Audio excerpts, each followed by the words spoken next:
Hello दोस्तों, राधे राधे। स्वागत है आपका हमारे चैनल में। आज हम आपके लिए लेकर आए हैं एक भावनात्मक और रहस्य से भरी कथा। रात का अंतिम प्रहर था। अयोध्या की धरती पर सन्नाटा पसरा हुआ था, पर सरयू की लहरें किसी भूले हुए गीत को गुनगुना रही थी।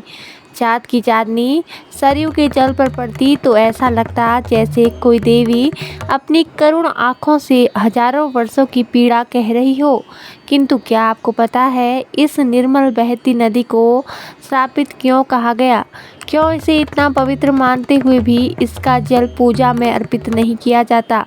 और क्या आपने एक कथा सुनी है कि इस नदी का जन्म किसी पहाड़ से नहीं बल्कि स्वयं भगवान विष्णु के आंसुओं से हुआ था?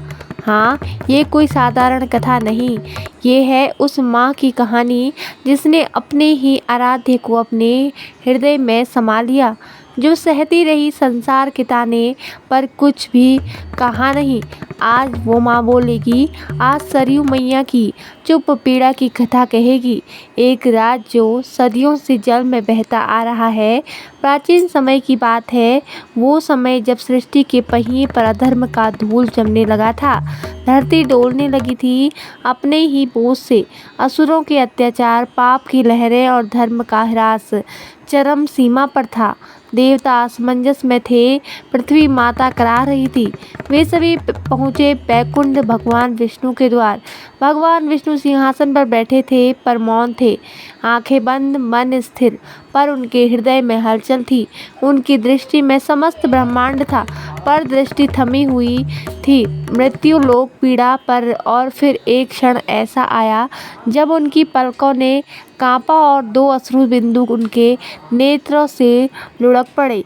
वो आंसू धरती पर गिरे और जहाँ गिरे वहाँ से एक जलधारा फूटी, शांत, निर्मल, मधुर संगीत सी बहती हुई। वो कोई साधारण नदी न थी, वो थी विष्णु की पीड़ा, करुणा और संकल्प का प्रवाह।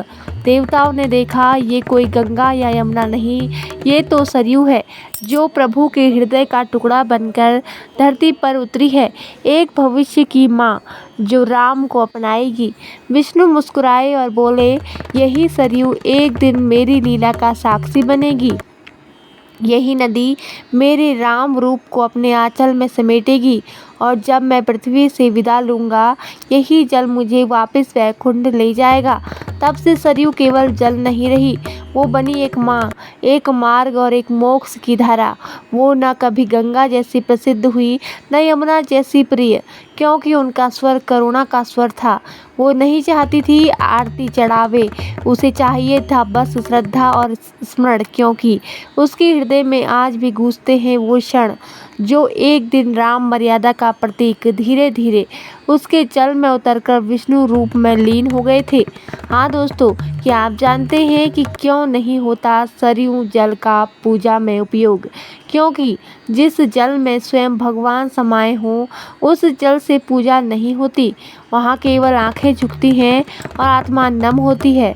सरयू मैया श्रापित नहीं है, वो तो उस माँ की तरह है जिसने अपने पुत्र को खोया, पर मौन रहकर उसे दिव्यता की ओर विदा किया। सरयू नदी कोई सामान्य नदी नहीं, वो भगवान विष्णु के हृदय का भाव है। उनके नेत्रों से बहा वो अश्रु है जो आज भी अयोध्या की मिट्टी को पवित्र करता है। क्या आप जानते हैं कि सरयू मैया की गोद में ही रामलला का अंतिम वास क्यों और कैसे हुआ? अयोध्या नगरी, जहाँ की हवाओं में राम नाम गूंज रहा था, जहाँ पर गली पर मोड़ पर मर्यादा धर्म का दीप जलता था। श्री राम के राज्य में मनुष्यों के साथ साथ पशु पक्षी, वृक्ष, नदियाँ सभी सुखी और शांत थे। हर ओर सिर्फ सत्य, प्रेम और सेवा का भाव था। लेकिन जो अवतार पृथ्वी पर आता है, उसे एक दिन विदा लेनी पड़ती है। श्री राम रावण का वध कर सीता माता को लेकर लौट आए थे, लेकिन कुछ समय बाद लोगों की मर्यादा के चलते उन्हें सीता को फिर से वन भेजना पड़ा। वह घड़ी राम के जीवन की सबसे कठिन घड़ी थी। वे राजा थे, पर एक पति भी थे, और उस पीड़ा ने उन्हें भीतर से तोड़ दिया। सीता माता धरती माता में समा गई और श्री राम का मन अयोध्या की राजगद्दी से धीरे धीरे हटने लगा। उन्हें महसूस हो गया कि अब उनका अवतारी कार्य पूर्ण हो चुका है। परंतु भगवान राम कभी भी मर्यादा से बाहर नहीं गए। उनका हर निर्णय धर्म पर आधारित था और उनका अंतिम निर्णय भी इसी मर्यादा में बंधा हुआ था। एक दिन श्री राम के दरबार में एक अपरिचित साधु आया, लेकिन वो कोई साधारण साधु नहीं था। वह स्वयं काल पुरुष थे, जो भगवान राम को उनके अवतार समाप्ति की सूचना देने आए थे। उन्होंने श्री राम से एकांत में बात करने की शर्त रखी कि अगर कोई भी हमारी बातचीत में विघ्न डालेगा, उसे मृत्यु दंड देना होगा। श्री राम ने यह बात लक्ष्मण को बताई और दरवाजे पर पहरा देने को कहा। तभी चमत्कार हुआ, स्वयं ऋषि दुर्वासा वहां पधारे। उन्होंने श्री राम से पूछा, तुरंत मिलने की मांग की। अगर उनकी इच्छा पूरी नहीं होती तो वे पूरे अयोध्या को श्राप देने की बात कहने लगे। लक्ष्मण के सामने धर्म संकट खड़ा हो गया। उन्हें तय करना था तो ऋषि को रोके या अयोध्या का विनाश होने दें। क्या आज्ञा तोड़कर अंदर जाएं और स्वयं के लिए मृत्यु दंड स्वीकार करें? लक्ष्मण ने बिना एक पल गवाए अपनी मर्यादा की आहुति दी। वे अंदर गए और श्री राम को ऋषि दुर्वासा के आगमन की सूचना दी। श्री राम के सामने अब राज्य धर्म और भ्रात प्रेम आमने सामने खड़े थे।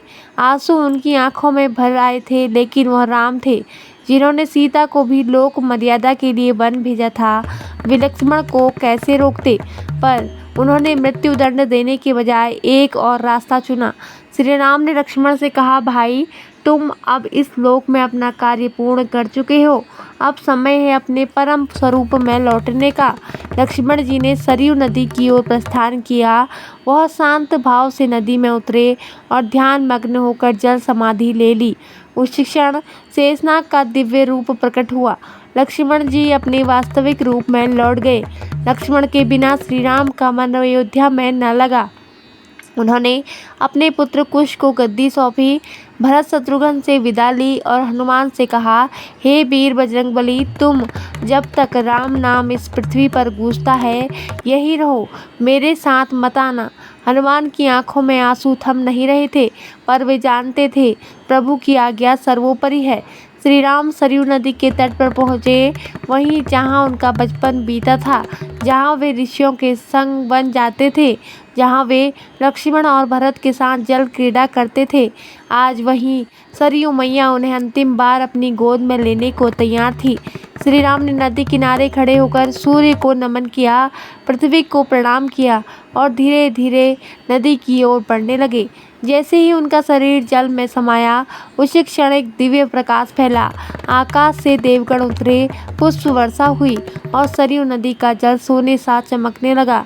राम अब केवल एक राजा नहीं थे, वह फिर से अपने भगवान विष्णु स्वरूप में लौट चुके थे।